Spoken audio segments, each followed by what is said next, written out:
Перший кримсько-татарський телеканал АТР зіткнувся з російською агресією вже двічі, віч-навіч. Перший раз це було у 2014-му.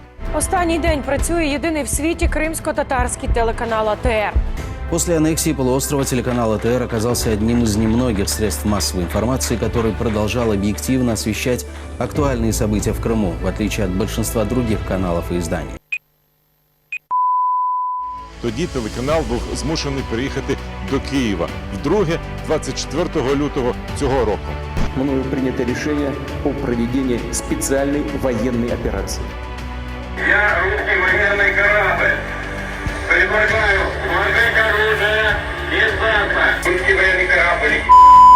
Всі ці роки ми не припиняли працювати, бо те, що ми робимо, є дуже важливим для кримсько-татарського народу, який опинився в російській окупації. Дуже важливим продовжувати цю роботу для нас і зараз. Так, умови змінилися, і зараз робота журналістів пов'язана з ризиком для життя. Тому, крім бажання робити свій внесок у боротьбу з російським загарбником, важливим є захист. І телеканал АТР вдячний грантовій платформі Global Giving і організації Куреш за цей захист і можливість працювати заради перемоги.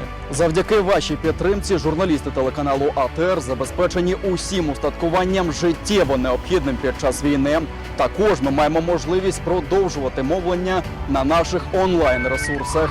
Це ваш внесок у перемогу правди над брехнею.